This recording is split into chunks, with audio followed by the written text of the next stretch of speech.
Hello everybody. Have steaks for sale still. So now that it's gotten a little bit colder outside, I thought we would show how to do a steak inside. And actually, cooking a steak in a pan is one of my favorite ways to prepare a steak anyways. So this is how we do it in single barrel all the time for our butter roasted strips. So we kind of refer to this as butter roasting. So here we have one of our prime grade New York strip steaks. And we're going to season that with just some kosher salt and some pepper. And then that is going to go into a pan. I have a nice hot pan here. I'm using a carbon steel pan, a well-seasoned carbon steel pan, or you can use a cast iron skillet, or you could just use a regular saute pan or skillet. Just make sure it's something that can hold some high heat, and it works really well. So I'm just adding some olive oil. I'm going to put that steak right in there and let that start to sizzle. While that's sizzling and cooking and browning, I'm going to the other side is a little more salt and pepper. I always like to season both sides of everything. So we're gonna let that cook and let that get a really good sear. I got this on very high heat right now. Really all we need for this is these few ingredients, which if you come and buy one of our steaks and you ask us for it, we will have these. We'll give you the butter and the garlic that I'm gonna use as part of this process. So we'll give you everything you need. Really all you, except for the cooking appliances, obviously.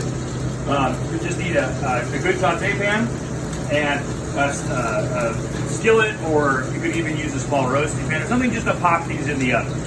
If you're doing more than one steak, you can do multiple pans, obviously, or you could just do one steak at a time.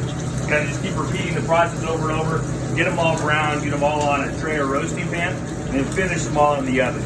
We're not going to finish this all in the oven or all on the stove top just because of the thickness of the steak. But a thicker steak is always going to cook a little bit better. We want to have our oven preset at about 375 to 400, maybe even up to that 425 range, depending on your oven, just so we finish cooking these to that desired temperature. So I'm going to take a look at this steak real quick here. Start to see that I'm getting a little bit of browning. I'm going to go just a little bit more.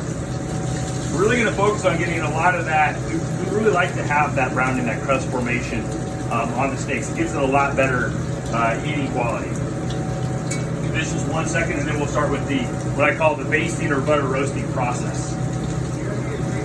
So we'll flip this over.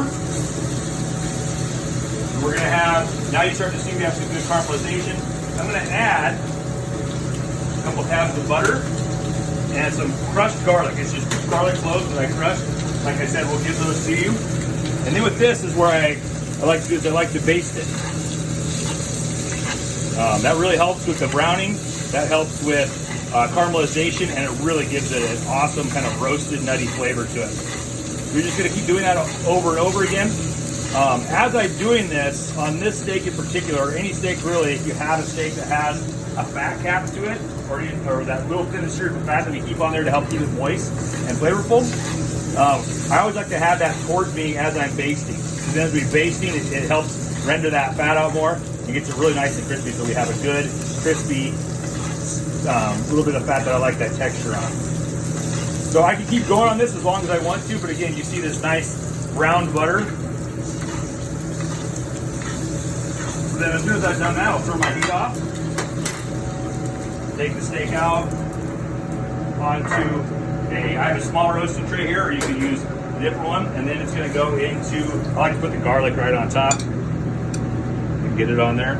Not required, but I like to do it. And then just a little spoon of the fat, or the butter, and it's going to go into the oven. Now I'm going to leave it in there so I get the desired doneness that I'm looking for. You know, probably 5 to 8 minutes for a steak that thick, for that good medium rare, maybe longer. Temperature probe works really good for this. So this is available. This is kind of just a quick cooking for a steak on the inside. Because it's gotten a little cold out, too cold to grill, take advantage of the great steaks that we have here available that are fresh cut for our butchers down at Single Barrel. Give us a call first, and we can have those ready for you with everything, with all of our items packaged up when you get here. Thanks a lot. See you later.